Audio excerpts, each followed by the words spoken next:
What's up, everyone, and welcome back to Star Wars Explained. Today, I am very excited to discuss probably my favorite Star Wars reference book of all time. I made a joke at Star Wars Celebration that timelines were my love language, and my wife did not correct me. She thought that that sounded accurate. And so it's very fitting that today I am speaking with the creators of the Star Wars Timelines reference book. So I'm going to have everyone introduce yourselves and please share what your responsibilities were in creating timelines. Hey, everybody. Well, first of all, Alex, probably your favorite. Let's correct the record here. Clayton Sandell here. I'm a TV news correspondent with Scripps News, and I was responsible for the Age of Rebellion section of this book. So basically 0 to 5, ABY, Battle of Yavin to the Battle of Jakku. Hey, Jason Fry, longtime Star Wars author, and I was responsible for the prequel era, including so many tales from the Clone Wars, which was great fun once I survived it. Hey, I'm Cole Horden, another author, and I worked on Chapter 2, which is all The High Republic. Hi, I'm Amy Rickow, and I'm a freelance writer, and I worked on the Reign of the Empire chapter, which is my favorite era of Star Wars, so that worked out really nicely. Hello, Kristen Vaver, author, here at Lucasfilm headquarters, actually with Brett Rector, and I am a senior editor here with Lucasfilm Publishing. Yes, and I was responsible for the initial history chapter as well as the New Republic and the First Order sections. And Brett? I was responsible, along with my UK counterparts, Ruth and Matt, to corralling all the kittens to making all this happen.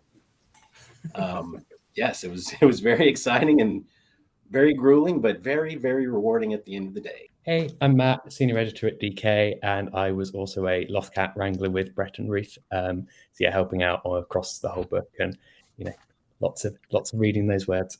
Hi, I'm Ruth Amos, and I'm another senior editor at DK Books in London. And I was working with Matt and Brett, the third kitten wrangling or wrangling kittens, on this very complicated but very fun book. Well, first of all, Clayton, I'm sorry. It is my favorite reference book. I try not to play favorites too much here, and step on anyone else's toes. But I love timelines. I love being able to place everything in order the way that all of you worked so hard to do for us. So thank you. And Ruth, you said that this was a very complicated book to create. And that leads me well into my first question, because I've spoken to plenty of authors on it's all fiction, but the storytelling side of Star Wars, but I've never heard about the editorial process for the DK books. So, and this is a question to everyone, what is that process like to put together like a nonfiction Star Wars book, as silly as that sounds? Yeah, so at DK, there's lots of different ways of making our books, because there are all sorts of different books. Matt, do you want to talk about the initial idea behind it? Yeah, sure. So I also love calling them nonfiction books, because I never forget my husband's dad. I said that I worked on nonfiction Star Wars books, and he just burst out laughing. It's a real thing. It makes perfect sense. Exactly. It completely exists, and it's amazing. So so we're kind of, DK is a really global company, which kind of publishes into a range of different areas. So another team does a lot of timelines books on other subjects, which, history of wars and what have you. So why not Star Wars? So so we pitched the idea to Brett and everyone at Lucasfilm, and we got the green light. So that was kind of the initial stage of it. And then we kind of have to get to the part of actually turning the idea into a concrete reality. So so from that point on, it's kind of figuring out a rough synopsis and kind of a really overarching one, which was very high level at the beginning, wasn't it, Brett? Before we really drilled down into the detail, and then bringing all these amazing authors on board to help flesh it out further, and then write the book. And it's as simple as that. Yeah, we'd earmark some chapters depending on the author's interests that we knew about already, or we asked the authors what they'd be interested in, and there were kind of like two main stages to the book. I'd say there was a planning stage, which all the authors worked very hard on and loved very much, which working out the chronology of the events and putting them all in order. And the second stage was writing, so filling out all those entries And then we ironed out some of the super tricksy bits with Lucasfilm. What was that like on the author side to take a chapter of Star Wars history, lay it out, and then have to kind of pick and choose? I mean, every year I work really hard to make a big video that encompasses all of the Star Wars canon timeline. And there's some things that I have to leave out, mostly so that I feel like the script flows.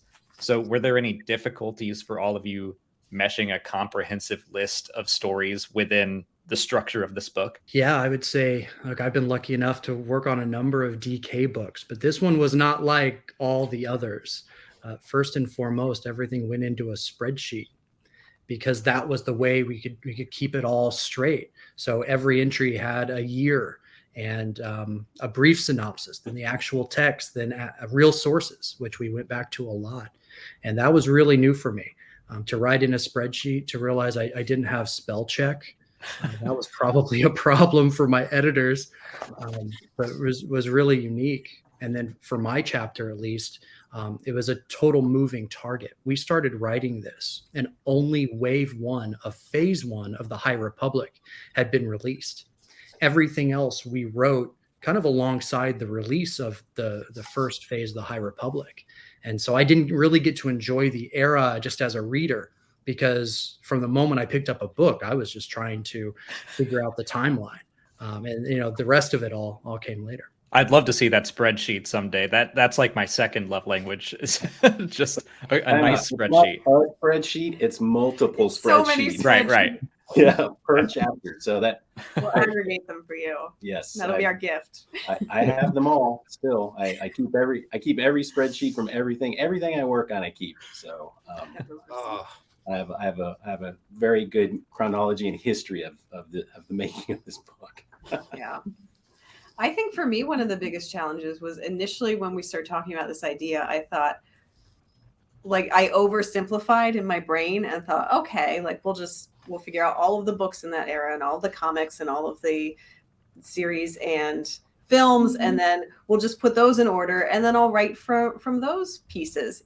Easy peasy, but it's not, because there's so many things that are happening at the same time in conjunction, and there's crossover, and a lot of those spreads then in those eras we're making decisions about, okay, this happens in Resistance, this happens in the films, this happens in a book. We think reasonably these happen in this order, but for the most part, you don't have any, like, there's no answer guide. There's really nothing to tell you for sure is the correct order of those events.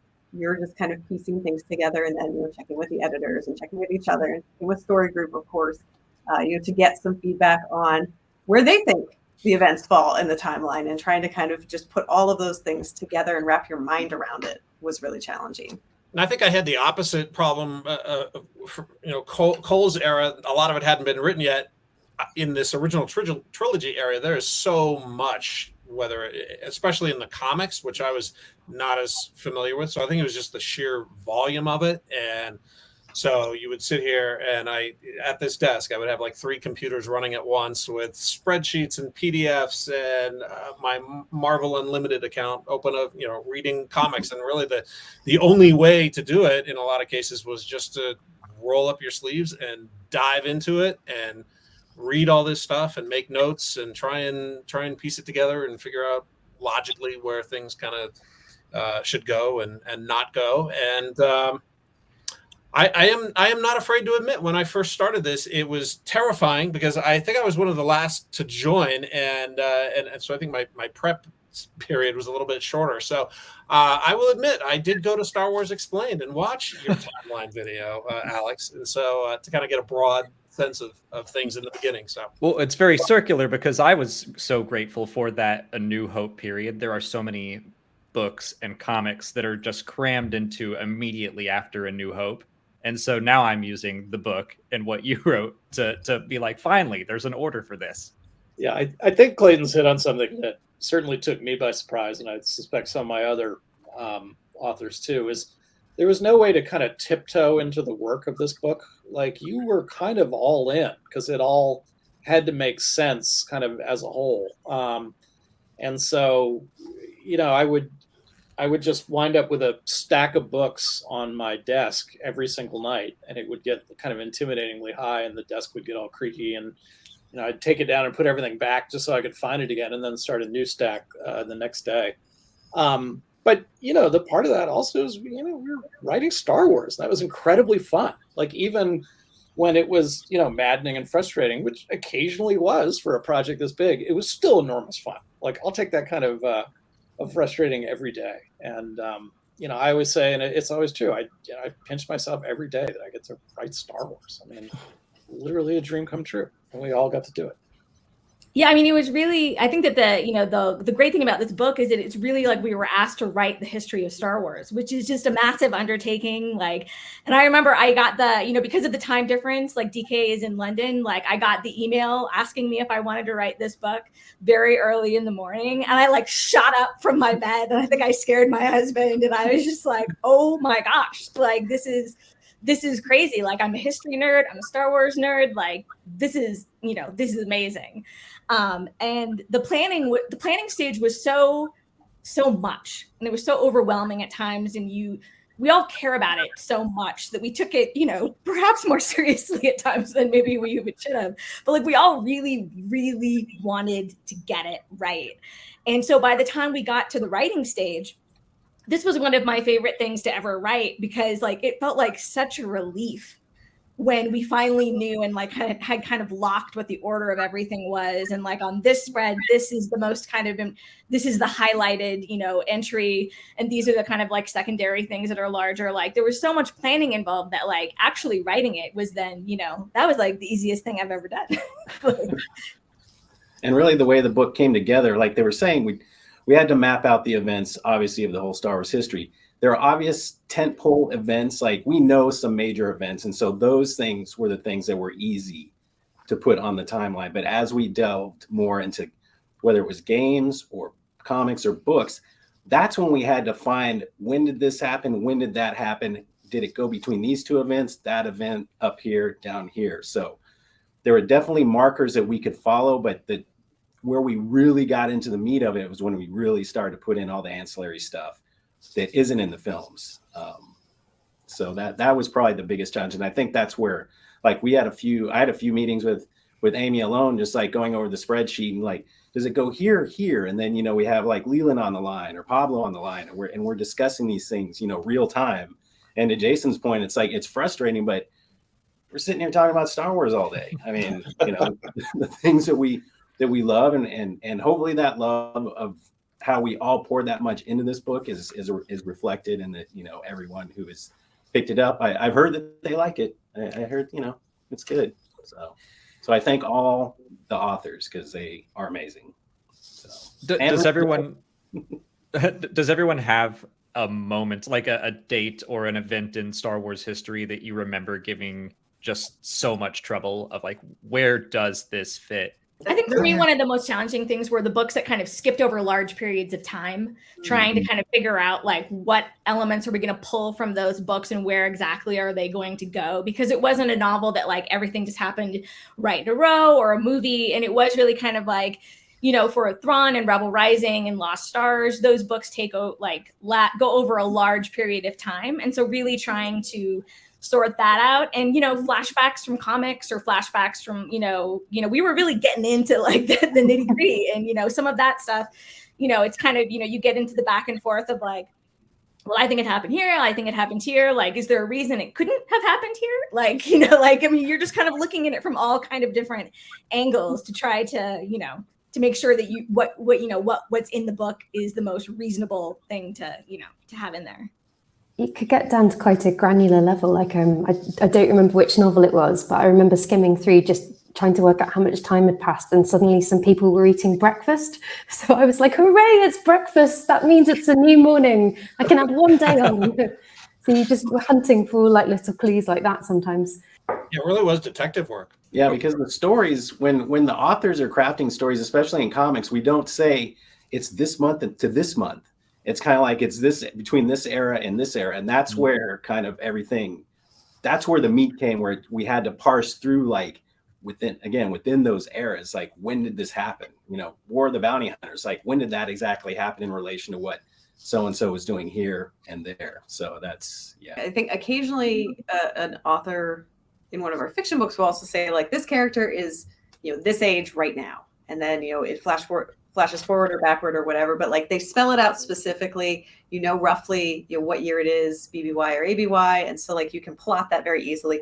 And then there's other cases where it's just kind of like you're in the comics and it's like before, now, and you're looking at these characters and the artistic rendition and just trying to figure out how old you think they might be and where to put it. Sometimes, I forget the exact entry, but it almost doesn't even matter. Sometimes it came down to, I think we were able to determine the order of something based on the cloak that Lando was wearing in another comic. Like it was interesting to sort of piece those sort of things together. Yeah, my shortcut with Clone Wars, with Clone Wars, like you can look at the military situation, you can look at Anakin and Padme's relationship. There are things you can do, but then sometimes with these, a lot of the stories that are kind of little vignettes, like, what are you going to do there? And I made a lot of calls based on Anakin, the length of Anakin's hair, which I'm sure was not anything a comic artist had in mind. They just drew Anakin the way, they saw them. But I was like, oh, the hair is kind of, it's kind of halfway between the Padawan thing and the Jedi mullet. So we're going to put this here. Not exactly science, but I mean, I think it worked. I remember getting the note that we wanted to include a Chinese web novel that had only been published in China. Yep. Very exciting, but I dropped out of Chinese in college. And so, thankfully relying on Story Group and the editorial team, they were able to provide some pointers. But the initial excitement quickly fades when you realize, like, oh yeah, this is important. We have to get it right, and I can't read it. So it's fun. That's the quote of the night. Oh, you cannot read. Yeah, that's going to be the headline. Star Wars author cannot read. Amy, did I remember right that you had like Han Solo vest math too that you were using? Yeah, at one point I was given some information from Lucasfilm about like you looking at Han Solo's clothing, and I was so excited because I was like, then I just became obsessive. I had a little mini tab like about what he was wearing and what that meant, and so. Yeah. Like Clayton and Jason said, are there any other kind of fun little hallmarks that you would find out that would help you place events in time? Masks in the High Republic turn out to be important, particularly on the bad guy side. Mm-hmm. So that was something I would tend to look at, is who was wearing what mask at any given time. That's lucky. Everyone in Star Wars at some point has a mask on, it seems like. I had a bad moment with doing the Bad Batch stuff, when I thought I had it ordered out and everything. And then I was like, oh, wait, they actually hear, the Emperor's declaration and all that. And I was like, I know pretty well where that happened. And like hurriedly, resorting everything. And then, being very relieved when it all made terrific sense. And I was like, oh yeah, we got it. So, but yeah, I mean, Star Wars it's interesting. Like, I mean, I think all of us here are in addition to, other storytellers are also enormous fans. And, sometimes the fan, it's kind of the opposite of Cole's experience with High Republic. Like sometimes, the fan part of you is just grooving on the story, kind of go off and enjoy that. And all of a sudden you like kind of get snapped back into your kind of timeline yourself. Like, oh, wait a minute, that's really important. Hang on. I need to hit pause here and figure out a whole lot of things. But, once again, the galaxy's smallest violin plays for us with these things. Were there any dates of events that you discovered and maybe you were surprised about where they wound up being in the timeline? I'll mention two that sort of stood out to me, which were things that, there's a good example of things that we were familiar with from the films, but you realize had sort of earlier beginnings. And the first one was the romance between Han and Leia. And that, the first sort of, there's a very tender moment where their hands touch in one of the comics in 2016, I think, after Han comes back from this thing called the Dragon Void race. And he realizes he's recommitted to the rebel cause. And that is sort of the first time that the romance between the two of them really starts to get going. not necessarily when they kiss on the Falcon in Empire Strikes Back, right? So it was cool to see, moments like that where they actually started. And then I think that the second one was from Heir to the Jedi, where Luke moves an object for the first time with the Force. And what was funny about that one was that what he moves is a noodle, right? And I think I had it written that way. I had included that he moves a noodle, and my word count was too long, so I had to shorten it. So I took out the bit about the noodle, still got the important part, which was that he moves an object for the first time. Of the very first thing that somebody called me out on Twitter was that I didn't mention the noodle, that it was a noodle that he moved. And I was like, but I had it in there. So that was a relatively minor one. But yeah, it was just those types of things that you get insight from the comics or the novels into things that you thought you knew from watching the movies, and now here it sort of reveals a whole new side to things. So that was fun. Yeah, I think I was more kind of surprised, or maybe even just like fascinated is a better word, about in my era, what are the years that we really don't know very much about what happens. Yeah.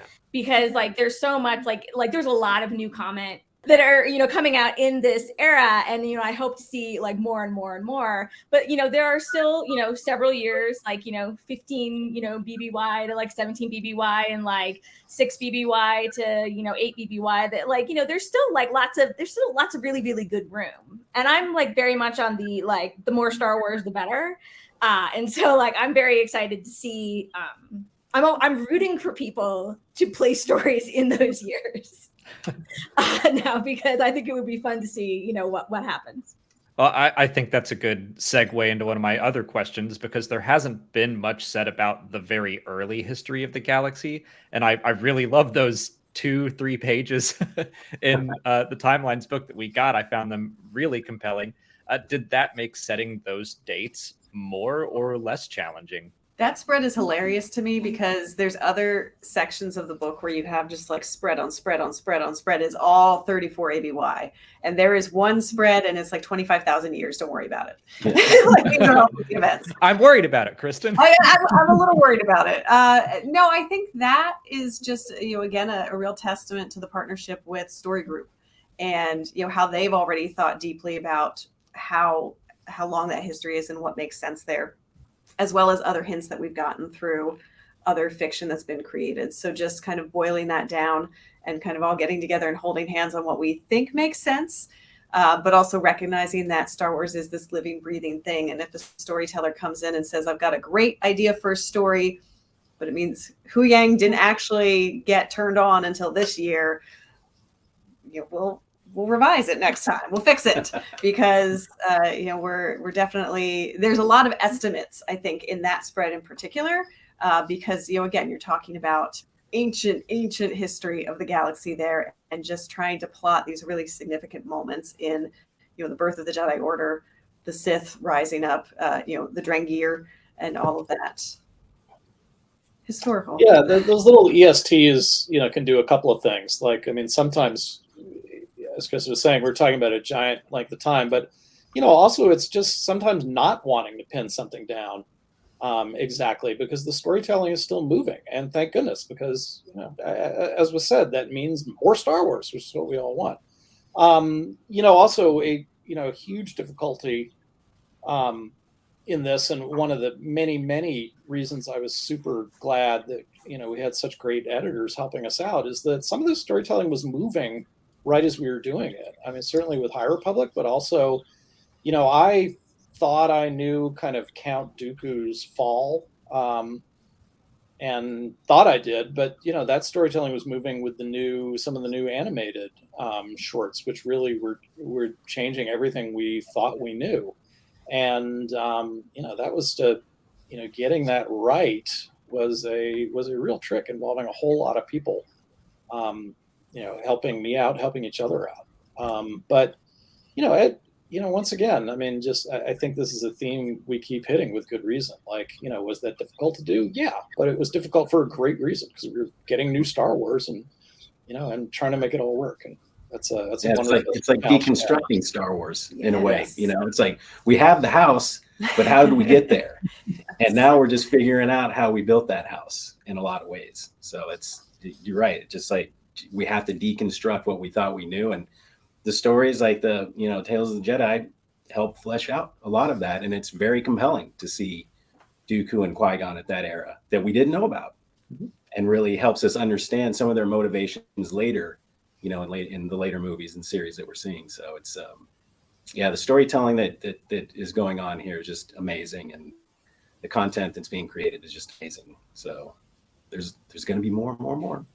Also, I would say this even if Brett wasn't next to me and even if the other editors weren't on, but this book in particular is one where I feel like the 5 authors get so much credit for everything that's in there, but we know what a village it took to create this and just how important the editors were to, both lead it, but also, make sure that the voice across the entire book, sounds like one person wrote it. We're getting the right balance of all of the events and things. And that was definitely no small undertaking. So super appreciative to Brett and all of the editors on it. I'd say that even when you guys weren't in the room. Well, I'd like to dig into that a little bit more because I'm unfamiliar with everything that the editorial team does. And just like you mentioned, Kristen, having it all have one voice is something I wouldn't have considered. So outside of just general Loth cat corralling, what would you say that you would do for each chapter or each spread or something? There's all sorts of, it was such a huge book, there were all sorts of checks that we make sure for consistency across the book. So we have all our spreads on things like specific characters or objects. So we're making sure those all match against the timeline, the sort of more, the overall overarching timeline. So on a day-to-day basis, we might be checking that those all match up. In terms of the tone of the different authors, we'll be reading different chapters, seeing how they feel against each other. We do author briefing documents at the start of the project, so everyone's aware of the tone that we're trying to hit. For example, the target age, if it was a children's book or an adult's book, everything from like the tense of the verb, the verbs that we want the authors to be using to, all sorts of things. Working with Brett, he was amazing, really closely, to make sure that we're just on track with everything that we're submitting, because we're obviously submitting so much material. We were submitting the book in batches rather than all in one go. So working with Brett on that, he kept fielding our many queries and was just brilliant at providing our feedback and working with our designers. We work at DK, we work really collaboratively with editors and designers. The text has always got to match really well with the images. And the designers, Chris and John, collated so many images for this book, and quite often for really, really specific moments in time. And we might be thinking about how, for example, do you illustrate a moment that's in a book? There might not be any images of that of that particular moment in the way that there is an image for a moment in a TV series or a moment in a movie.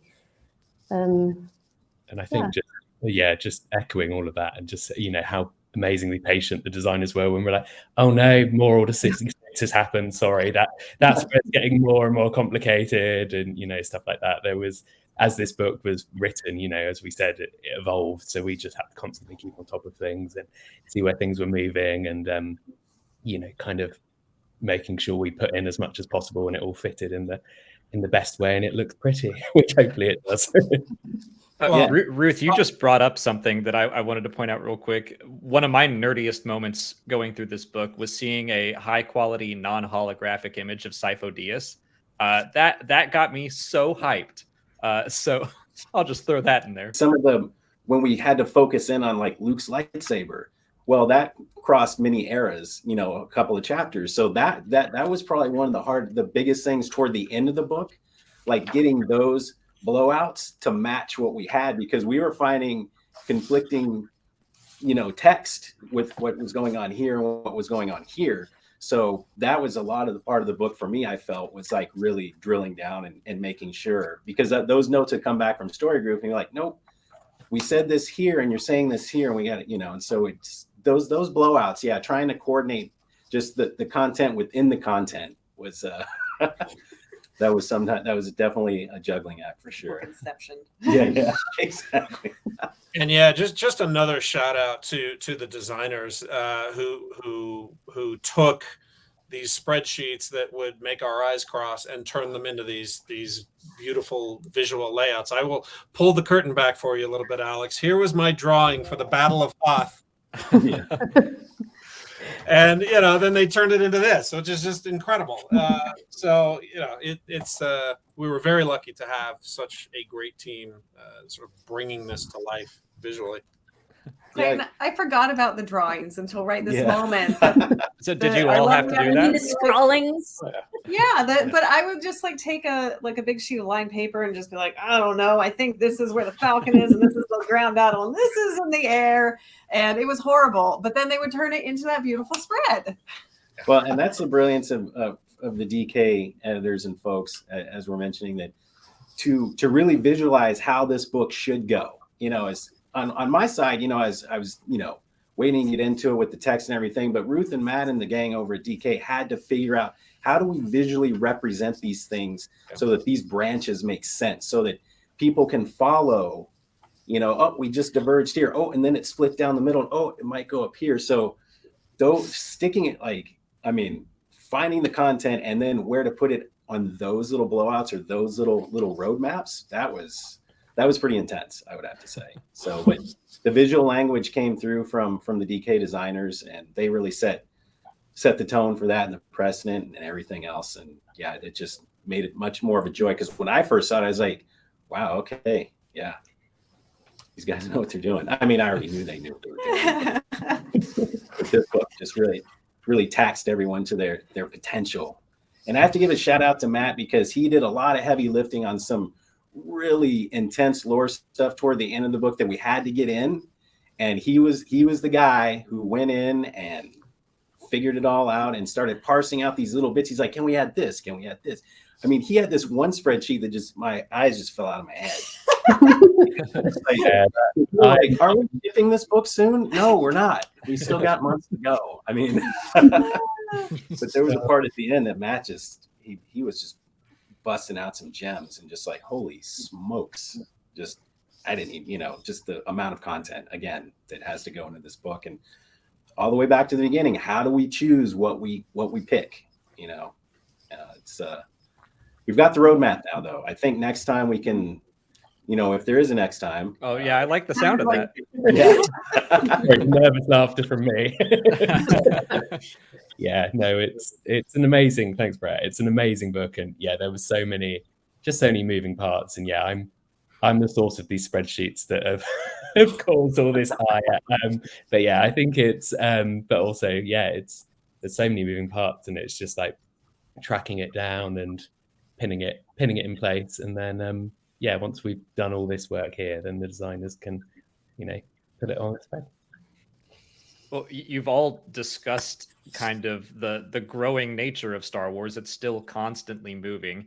And I know that there had to have been a cutoff point where you're just like, we can't put this book that's about to come out in. So are there any stories that have come out since timelines or that were after the cutoff that you were just like, I wish we got that in there? Oh, yeah. All of them. Everyone that came out after the cutoff. All of it. Even during the cutoff.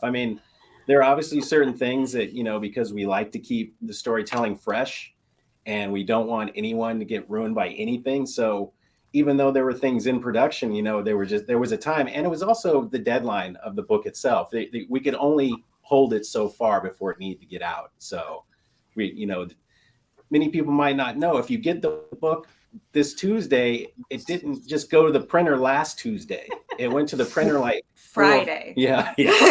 Like 5 months ago. So I think a lot of just to the fans, just because you have the book, and yes, there's a lot of things that happen. We had a time where we had to kind of pencils down and just go with what we had. And again, the book is just, this first edition is just, again, if there's going to be more, is just incredible. And we just got so much into it, crammed as much as we could. with as much knowledge as we had at our disposal. So it's pretty comprehensive, I would say.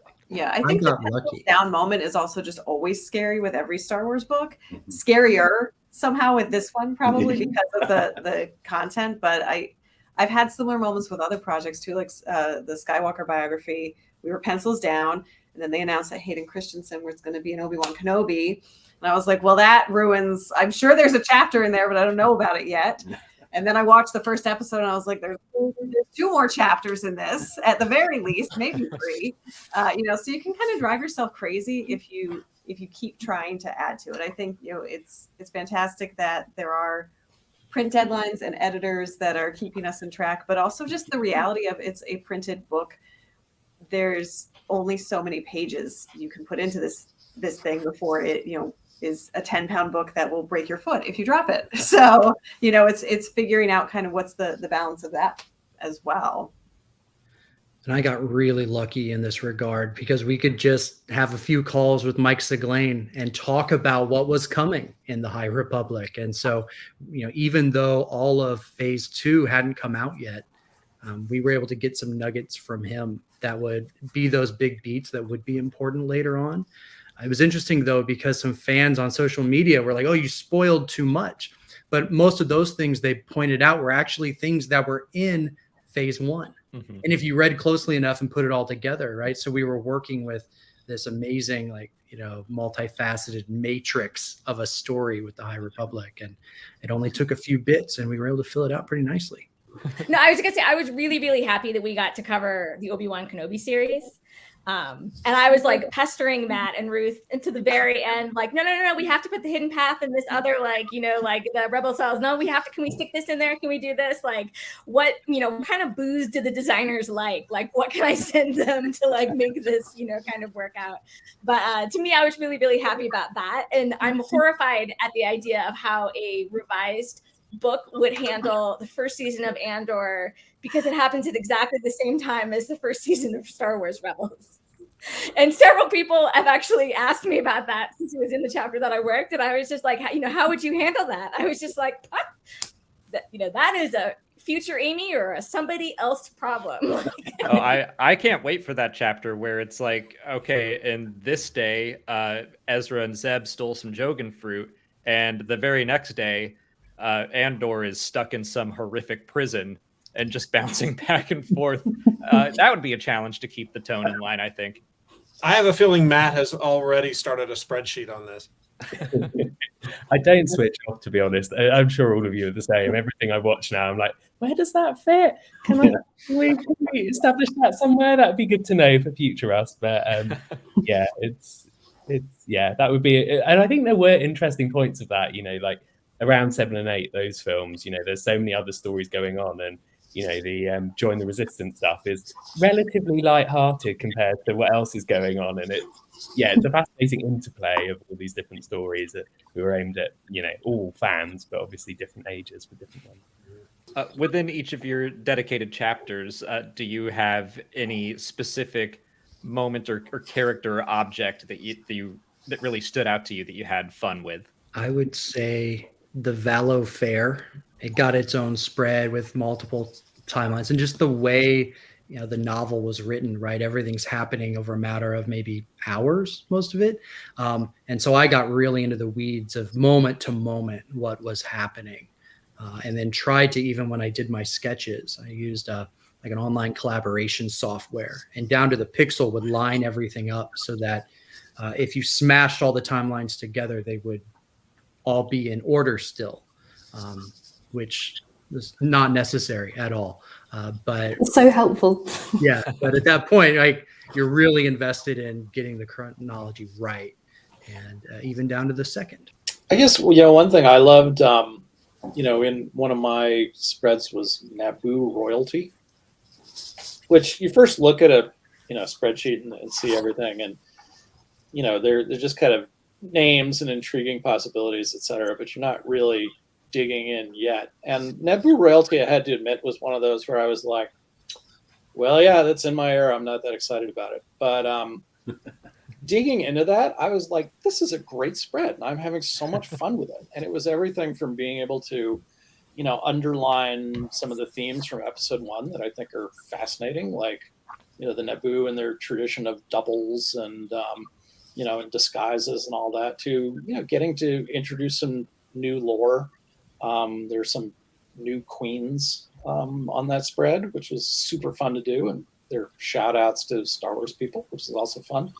And just, things like that. Like, you can surprise yourself, and it's wonderful. And, appreciate things that maybe weren't the top of your favorites list, that you look at anew and you're like, that's really amazing. Or just, all the connections that pop up when you dig. And so, that's I've been a Star Wars fan for, oh my God, nearly 50 years somehow. And it still surprises me all the time.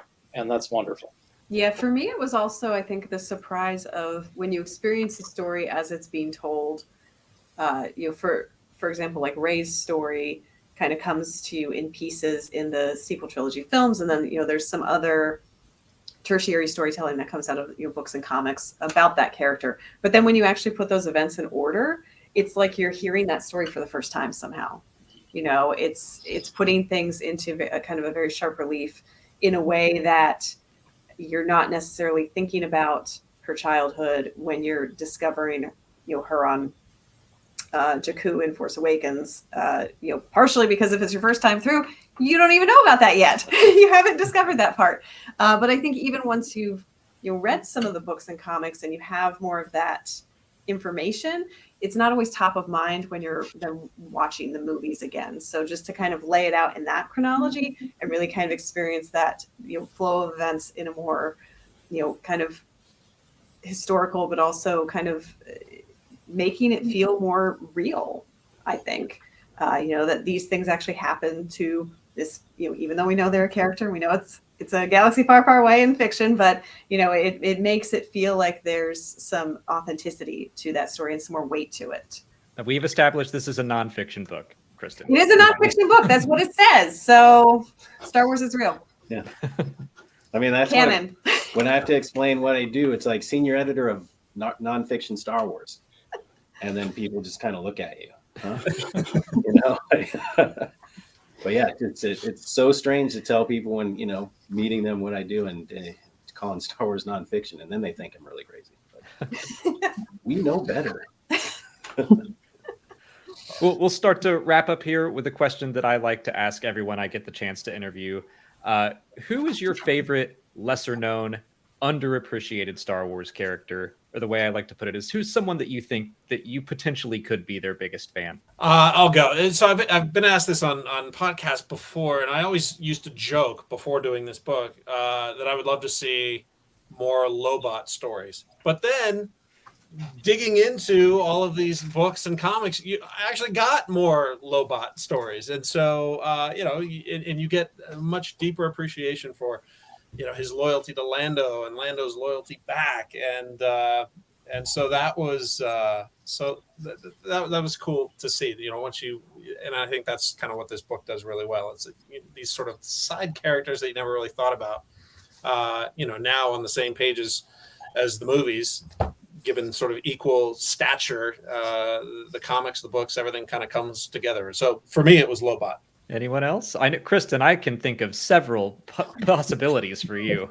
Right? Yeah. And I keep flipping between all of them as well. It's hard to say. Currently, I am going to go with Sice Noodles because I think about her a lot. But I also know for a fact that I am not the president of the Sice Noodles fan club because I think that title belongs to Tori Fox. And I'm willing to cede that. She has dressed as Sice Noodles so many times now. Like, I cannot possibly try and claim that love. But there's also Max Rebo, of course. I figured you were going to say Sai, but I know you love Max Rebo so much to the point where I keep forgetting that Phil wrote Max's story and from a certain point of view, and I'm like, I have to remind myself, like, no, Kristen did Sai, she didn't do both of them. No, but I Phil and I talked a lot about those stories in the background, and that was a great bit of fun for me as a big Max Rebo fan. But also, again, like sort of self-serving, but I love KB68. I love her. For me, it's Coleman Trebor from Attack of the Clones. And I remember, back then there was so much more behind the scenes and stuff released before the movie. And I thought, this guy's going to be the guy. right? He is going to be amazing, and then was very quickly dispatched. He was basically invented to die a quick death. But I have a soft spot for him. And in my other High Republic nonfiction book, I made the narrator a Verk, the same species as Coleman, just as a nod for my love for him. I didn't get to write about her in this one, but Tally Lintram, such a great character. Mm-hmm. I had a lot of fun with her in the Last Jedi novelization, and I have a backstory in mind for her that I'd love to get to be the author of someday. And if fate doesn't work out that way, and someone else will do it, and I'll just open up the book and enjoy it. But she's a great character. One more Tally. I think I'd go with, I don't know how you say her name really, but Ristal Sant. She's a half human, half feline who is like one of the dancers at Jabba's palace. And one of the reasons why I like her is because someone had the brilliant idea of adding her to the opera scene of Revenge of the Sith. And she has this like crazy backstory that involves like the Black Sun and Lando, and like, is it canon? Is it not? I don't know. Like, but like, it seems to like still be kind of hanging out there. But I feel like, you know, I need a one shot of her to give me some more clarity about what's going on with her. I love you know, I'm all about the characters in the background. And so like, I think that I'm going to claim to be her biggest fan until someone corrects me on the internet. So you do have competition with Molly, I'll say that, but that just means it's a good pick. I think I'd go Brayher. I mean, amazing, like such an amazing change from like, you know, like we talked about how Star Wars is expanding, you know, one scene in the original in episode 3, and now, you know, in the TV series as appearing in Claudia Gray's book. So yeah, I think Brayher, just because, you know, Leia is such an icon, and I feel like it's great to hear more about Leia's background. Mine would probably be Salacious B. Crumb. He's very undervalued and appreciated. He has the most horrible cackle ever, and I just keep thinking, in Jabba's court, he'll have all the gossip. He'll have seen so many interesting things happen. He'd be great to talk to. And he makes a great clock. He does. I'm a sucker for bounty hunters. I love them, and since Rogue One and K2SO, probably even before that though, I started to become a really big fan of droids. I think even back on LucasArts days when we first started hearing about the droid Gatra that we were going to put into a game 1313, which did not happen back then. So I would say mine is IG-88. I mean, what a great character. He's bolted to the floor. He has no feet. Then you get that. Then you get the Kenner action figure, and he's got a little couple of cinder blocks. Yet he can run like the wind. Like I don't get it. But but IG-88 has always been one of my favorites. I think also when I was a kid, it was the first action figure that had 2 guns. So he had a laser rifle and he had an E11 blaster. And I was like, that is so cool. He's got 2 guns. He couldn't really hold them so well, you know, his little pinchers. But I just thought he was the coolest. And of course, all the nods to him and his heads in the cantinas and everywhere else that you see him. So he's there. So I don't know if he's so undervalued, but he's, yeah. I think those are all great picks. And I do ask you all that question for a reason. First, I'll say my favorite is Biggs Darklighter. He doesn't appear in the index of the book. I flipped and looked right away. But thank you for including him in the pages centered around the Battle of Yavin. He was in there. Got some Biggs love going on, absolutely. But I'm curious if there are any characters that any of you wanted to mention and there just wasn't space for it. And would you like to give them a shout out now? Yeah. Shout out to Bibbs, the like 4th wheel of the youth comic series from the High Republic. He's not important enough to ever get mentioned, but he was always there in the background. I guess I'll pour one out for all the Order 66 spread Jedi we couldn't mention, because that one was a super challenge. And also, how do you organize that in terms of which came first? But yeah, there are a lot of Jedi who deserve their memorial on that spread, but we could only do so much. But you're all here, promise. All 10,000. The Battle of Scarif was similar, where like that's my favorite battle, and like so much is going on in the Battle of Scarif. Like I watched, like it was so great that I had to watch it for work like 50 times, you know, in a row to like try to, you know, get everything down. But I'm sure that if I looked back at that page, I would wish that I could add in more of the smaller characters that are in that battle. Well, thank you all so much for your time tonight, just hanging out, talking about Star Wars timelines. It truly is a really, really great reference book, such an accomplishment, something that looks beautiful, is useful to people like me. But I was so excited to get my hands on it, which I did at Star Wars Celebration, thanks to Clayton. And then I forgot that I also had one at home, but that was in America, and I was in London, and I needed it then. So I was just so excited to get this book, and it really lived up to everything I wanted. So thank you for all your hard work, and fingers crossed for a volume 2 once you've all recovered. Absolutely. I think we're going through therapy right now. This is our therapy group right now. This is our therapy group. We're all coming together. Just get it out. Well, thank you all again. Thank you all for watching or listening, and may the Force be with you.